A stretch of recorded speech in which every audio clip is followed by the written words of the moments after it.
I'd like to begin with 1 John chapter 3 and verse 4, where it says, "Whoever commits sin also commits lawlessness, and sin is lawlessness." When we talk about restoring New Testament Christianity and trying to practice the Christianity that we talked about this morning within the limits, the parameters of New Testament authority, it's not just things like the piano and the Lord's Supper and various related issues like that, but it's also very much our personal life and the way we live day by day.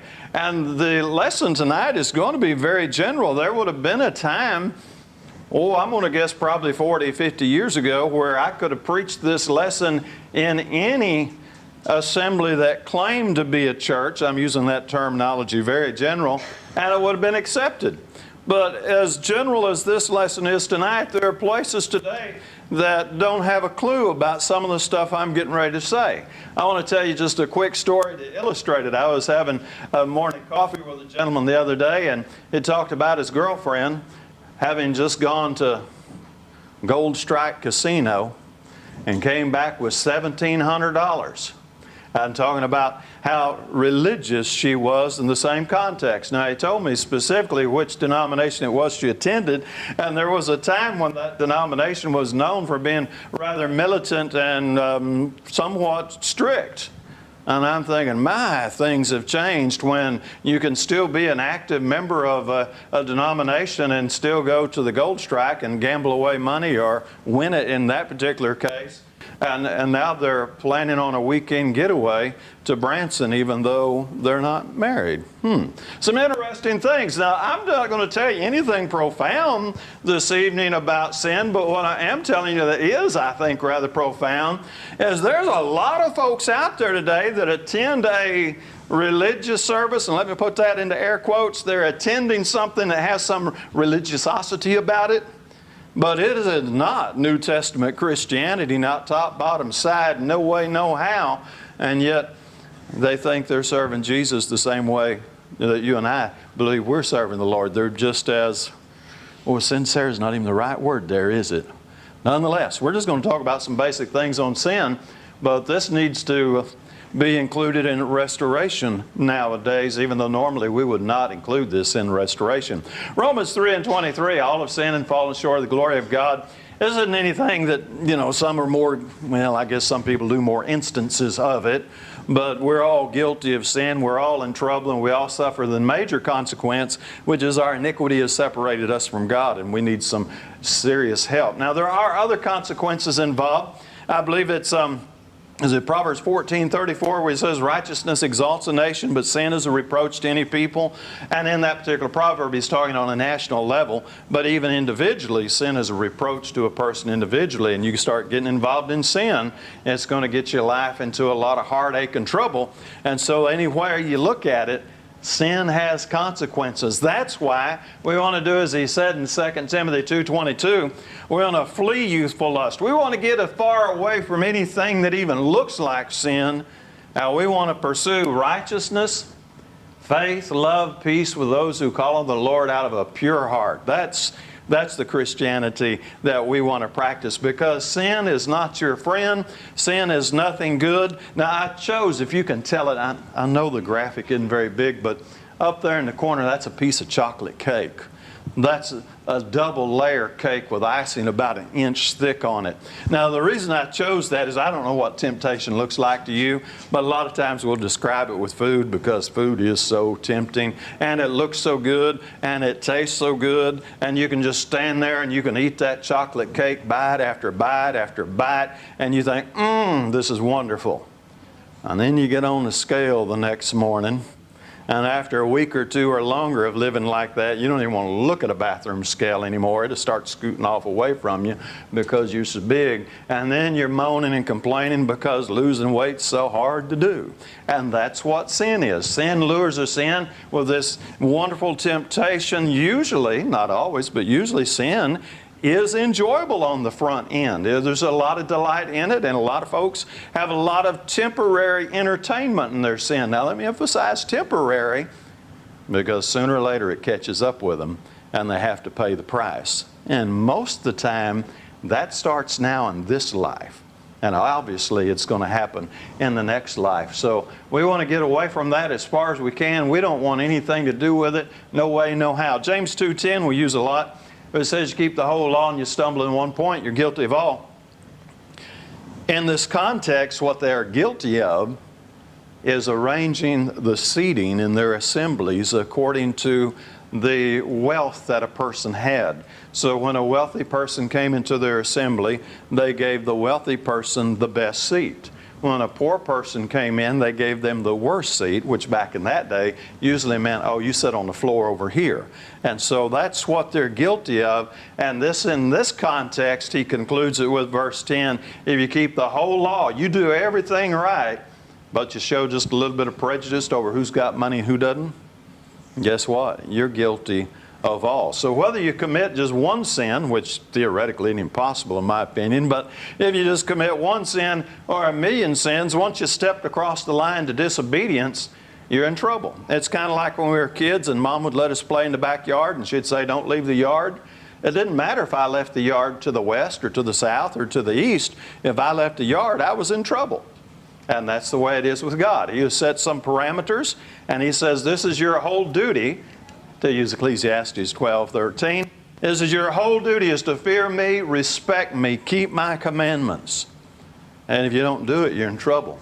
And James 2:10 said, if you stumble in one point, you're guilty of all. Just being outside the line, because our whole thing is to learn to be obedient and to fear God and to keep His commandments. And I'm going to start putting verse 14 on here as often as I think about it, because I think that really drives the point home that He's going to bring every work into judgment, including every secret thing, whether good or evil. So it's not just how you behave in public, it's what you do in private too. When nobody else is looking and nobody can see what's going on, even that comes into judgment. So when we talk about James 2:10, and we say you keep the whole law and you stumble in one point, we're not just talking about a public assembly or when you're out at Walmart or when you're at the workplace or you're a family reunion. All of those count. But we're talking about when you're at home and nobody can see and there's nobody around to know what you're doing. God's there. And He's going to bring every secret thing into judgment also, whether good or evil. Thus, sin is something that as Christians especially, we want to really flee as much as we can away from it. Now, the reason I chuckle a little bit is I'm thinking about that story in the opening and other stories that I've heard in a similar vein where people just nowadays have watered down sin so much that in some religious groups it is just absolutely acceptable. And they don't give it hardly a thought. It just boggles me, because that isn't the way I was raised. And if you're my age or younger or older and raised in probably just about any denomination, whether if you weren't fortunate enough to be raised in the Lord's church, you got the same thing. I mean, there were just things you didn't do back growing up in the 60s and before that now they never give a second thought. It's just mind-boggling. So I want to talk about 3 points about sin, and I just want to look, number one, at the source of sin, and this is where we're going to start here. Each one is tempted when he is drawn away by his own desire and enticed. I should have highlighted his own desire. And when desire is conceived, it gives birth to sin, and when sin is full grown, brings forth death. What happens in sin is we have a desire that is wrong. And instead of nipping it in the bud and stopping it before it gets a chance to grow, we start to harbor it. We start to entertain it. We start to nurture it. And one thing leads to another. See, and all Satan's got to do is kind of get you to looking to start with. It's kind of like the salesman at the car lot. You know, you're walking by and he's saying, come here, look at this car. You're like, no, I don't need a car. No, come on and look. Okay, I'll look at it. Uh-oh. You took the first step toward buying. Now I realize that not everybody looks at a car, buys a car, but when you start looking, what do you start thinking? Ooh, that is a good looking car.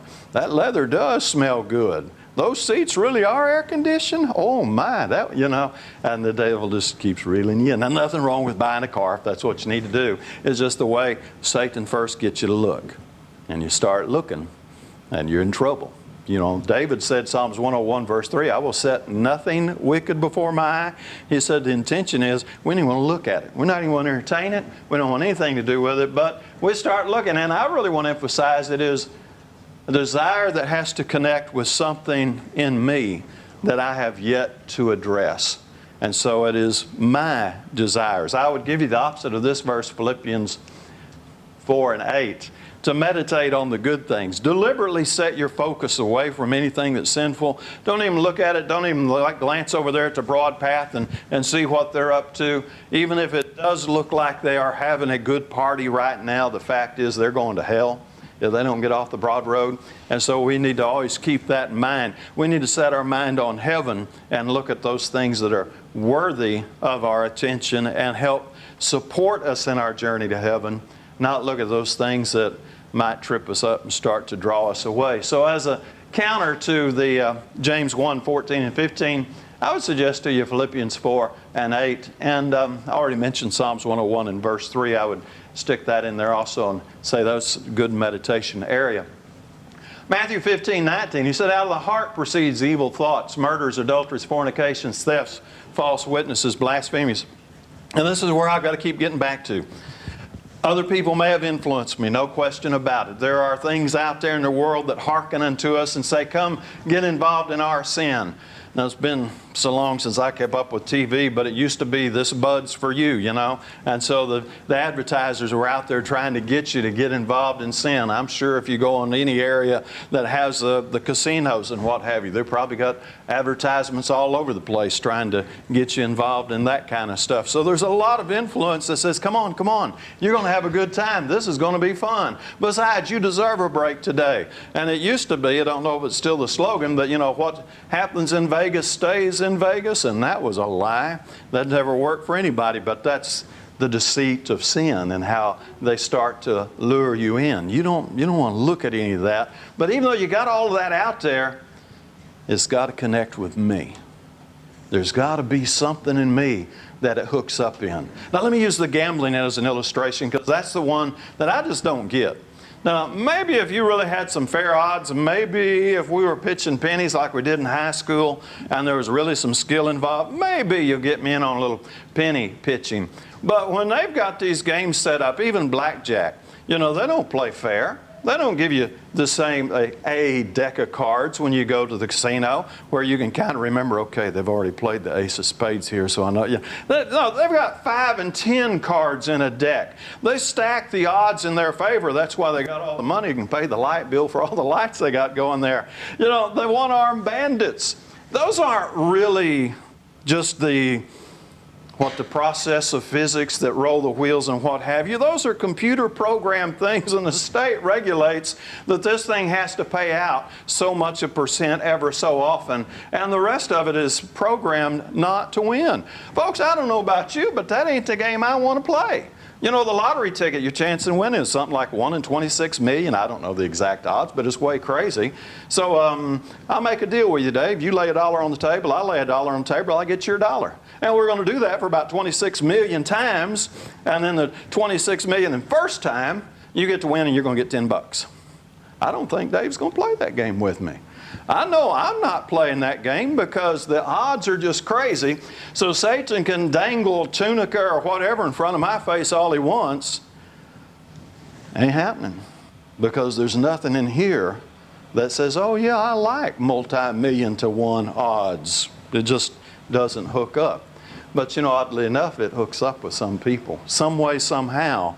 And some people will go to Tunica and mortgage their house and their car and max out their credit cards and everything else you can imagine, trying to do whatever it is you do in those things. So it's in here somewhere. PowerPoint went out. Well, let's have to do it the old-fashioned way. It's in here somewhere that things hook up and give us trouble. And we have to learn how to look inside of our own heart. And if we can't learn to see what's in our own heart, we're in a whole lot of trouble. Now you got to be careful. Go to Judges chapter 16. Judges 16 and verse 1. I'm going to oversimplify it a little bit. This will be wrong, but I'm going to do it. This is Samson, Judges 16 verse 1. Samson went to Gaza and saw a harlot there and went into her. Harlotry appealed to Samson.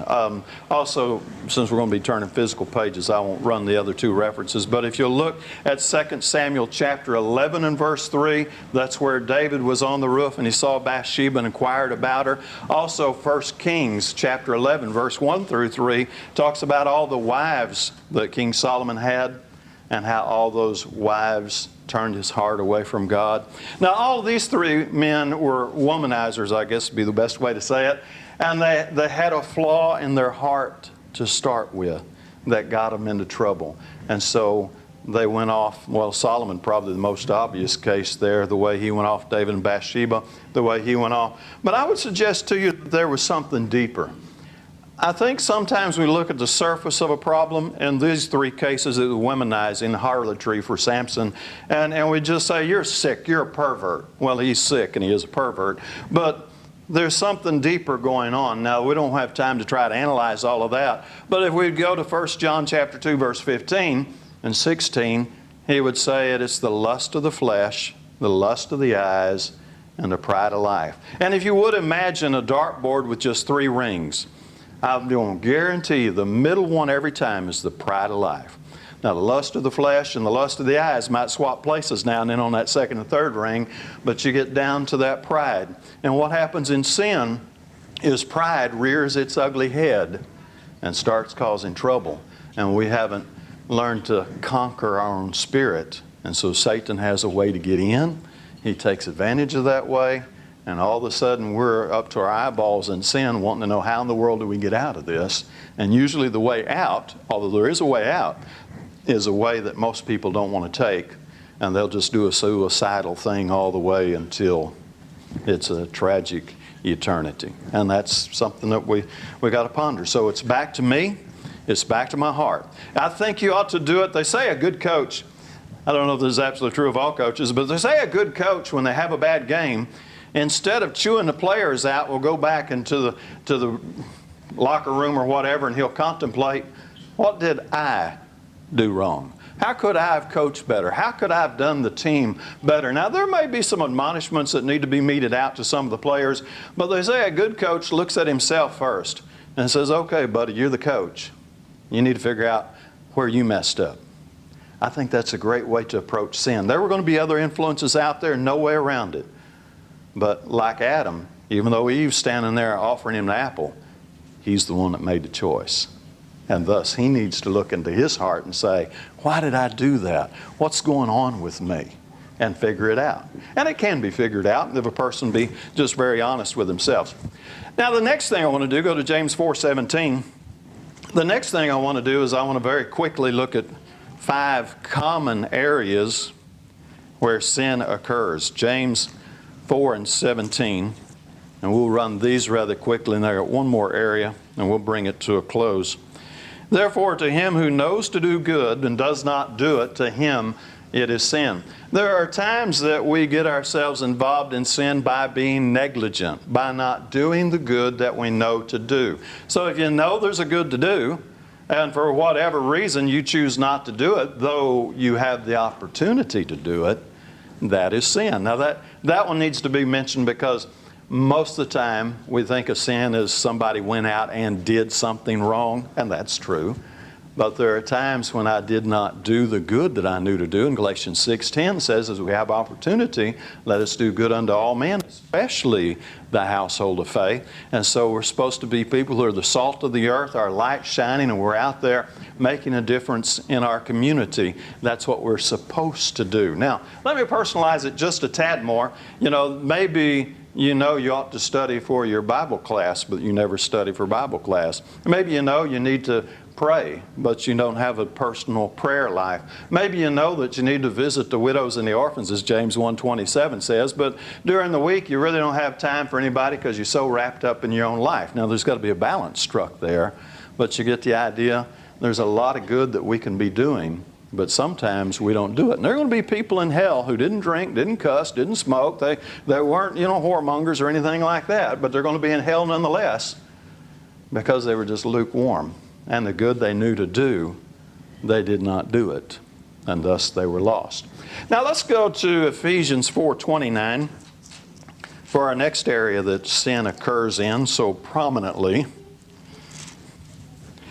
Ephesians 4:29 says, "Let no corrupt word proceed out of your mouth." Isn't that a challenge?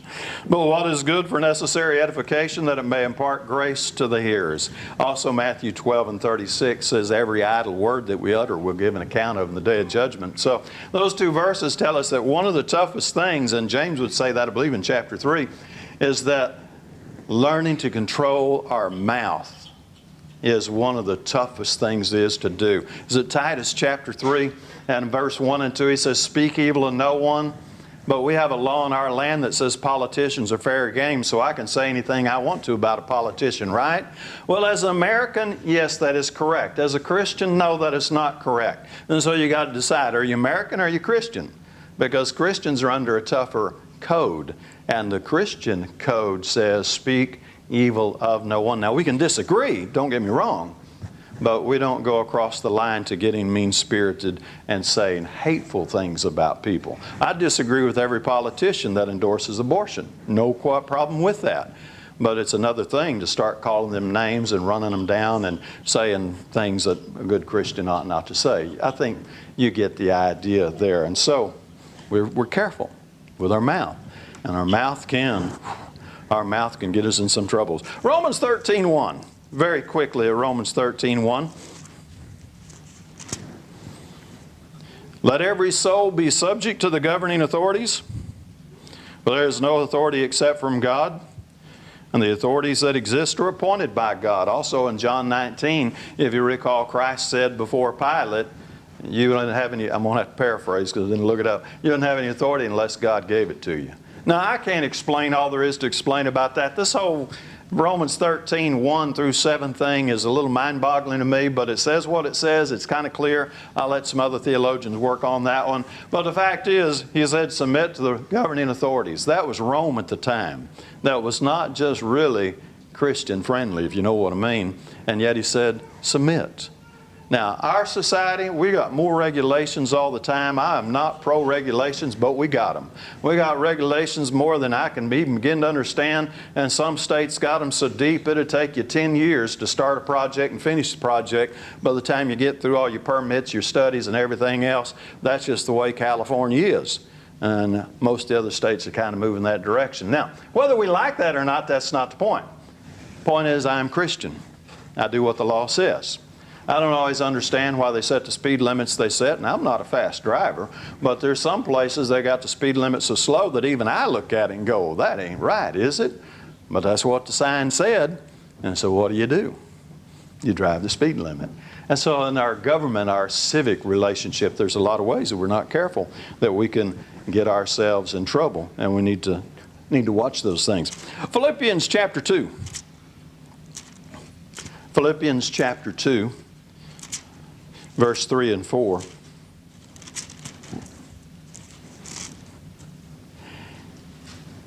It said, "Fulfill my joy, being like-minded, having the same love, being one accord, of one mind. Let nothing be done through selfish ambition or conceit, but in lowliness of mind let each esteem others better than himself." On a social level, we can get ourselves into sin. We can get puffed up into pride. We can get that problem they had in James 2:10 where we think, well, I got money and somebody doesn't, or, we can get all kinds of crazy attitudes. And sin can sneak into our life because of all of the ways society sets up classes so that they can feel better. A lot of folks, they like to feel up by putting others down. And as Christians, we don't get involved in that. But if we're not careful, it can happen at work. It can happen in a social group. It can even happen, I suppose, within a family sometimes.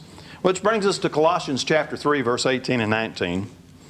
Very quickly, he says, "Wives, submit to your own husbands as is fitting in the Lord. Husbands, love your wives and do not be bitter toward them. Children, obey your parents in all things, for this is well-pleasing to the Lord. Fathers, do not provoke your children, lest they become discouraged." In the family is a place that sin can take place. Sometimes I think we get to thinking that somehow family things are exempt or family things are different. No, there's no exemptions there. There's no different there. He said, wives submit. He said, husbands love. He said, children honor and obey. He said, fathers raise them in nurture and admonition of the Lord. And if we don't do the things God said to do, we're in a whole lot of trouble. That's all there is to it. There is no complexity there that somehow exempts certain things. He said what He said. He meant it. And it's our place to do it. And if we don't, we wandered off into sin. Now again, most of the world would never give that a second thought, would they? But God said, no, that's not the way I want Christians to live. And now let's go to the third category. If you'll go with me to 2 Timothy chapter 4. 2 Timothy chapter 4. I want to talk just a moment about how sin is a cancer, how sin is progressive, how it starts small for most people, not every case, but generally Satan just needs a little wiggle room.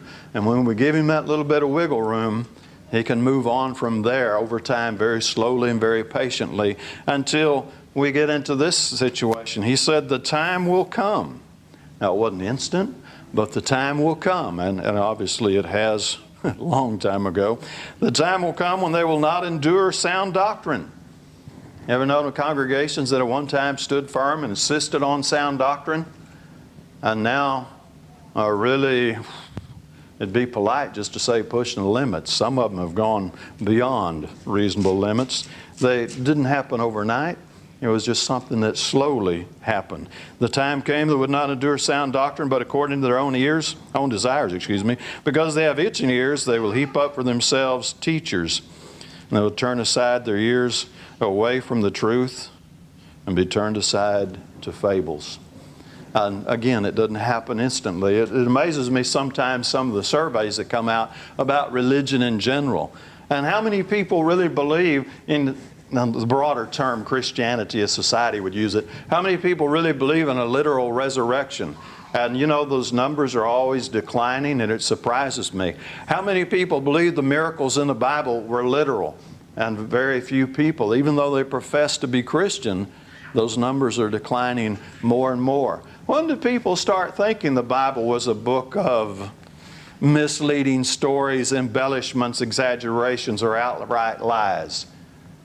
It just slowly started creeping in somewhere along the way. I don't know where. My guess is always back in the 60s, but you know, it just started creeping in and people started believing it. And for one day you go from people being pretty good folks who stay, you know, fairly close to the Bible to endorsing homosexuality, endorsing going to Tunica and gambling and living that lifestyle, endorsing marriages without a marriage certificate. I mean, it just on and on it goes. How did that happen? It wasn't overnight. Satan just needed a little wiggle room. Kind of like when Dave and I worked on cars. It's been a while, but you get a nut that was stuck and you keep beating on it one way or the other. Now and then we get the torch out to it, but once you got it to wiggle a little bit, you knew you had it. I think Satan looks at us the same way. Some of us are a tough nut to crack, but he knows if he can get us to wiggle just a little bit step off. He doesn't need a whole lot, just a little. He's got us. Galatians 5. Go back to Galatians 5 and verse 9.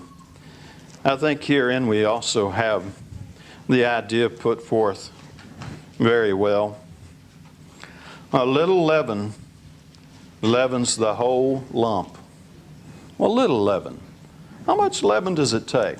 How much leaven do I have to hide in my heart before it starts corrupting my heart and just move me on? Now, again, this move might not take place today. It may be 5, 6, 10 years. I think all of us know people personally who one day were faithful Christians and we thought they'll be faithful till the day they die. And today they're not faithful.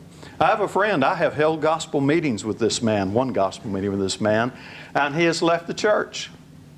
And he's now working for, they call it Family of God, and they're kind of one of them, you know, whatever you want to call it. We won't get into that right now. And I wonder what happened to poor Oscar. Because the time I knew him and worked that meeting with him, he seemed just as sound as could be. You'd think, boy, here's a guy that, you know, we'll see each other off and on for a long time to come. And somewhere about 6 months ago, I get an email, And he says, I'm moving from Alabama. I'm going to Ardmore, Oklahoma, and I'm going to start working for a non-denominational group called the Family of God. Huh. How did that happen? Now, I don't know his story well enough to give you much more detail, but I guarantee you somewhere along the way, Satan planted a seed. Just one little seed, just one little idea. And poor Oscar didn't catch it. And he said, you know, that looks like that may be something to that. And he started watering it a little bit. Started cultivating it a little bit. Started, you know, experimenting, maybe just mental experiments if you would. And then one day, you step across the line and you're gone. Purge out the old leaven. A little leaven does leaven the whole lump. And you've got to be so careful. I believe it is 2 Timothy chapter 4.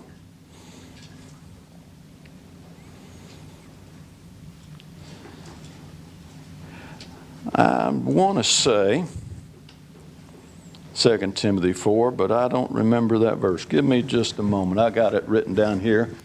2 Timothy 2:16. 2 Timothy 2:16. This will be about our last verse, and we'll bring the lesson to a close. He says, shun profane and idle babblings, for they will increase to more ungodliness, and their message will spread like cancer. You would say sin's like cancer. Their message will spread like cancer. Hymenaeus and Philetus are of this sort, who have strayed concerning the truth, saying that the resurrection is already past, and they overthrow the faith of some. No, I think that's enough. There's some crazy ideas. There's some foolishness that we don't even need to entertain. He says you shun profane and idle babblings. I know there's a lot of things that are fun to kick around just for the fun of it, but there's a problem. And I don't know, maybe that's what happened to my friend Oscar. Maybe he got to kicking around some ideas and got tripped up as he delved into them a little bit. Incidentally, I do know enough about his story that he fits into this context quite well, because he is a part of a group that believes that Jesus came back in 70 AD. And there is no second coming. You've heard of that as realized eschatology, or the AD 70 doctrine, which is more commonly known as. And you've got something similar here where they say the resurrection's already happened. There is no more resurrection. How do you come up into that kind of craziness? Yeah, I don't know. You just give it enough room, enough entertainment, and instead of shunning, what would he say? Shun profane and idle babblings. You let them lodge in your heart a little while, and as they lodge there and find harbor, they increase to more ungodliness. That's the way it works.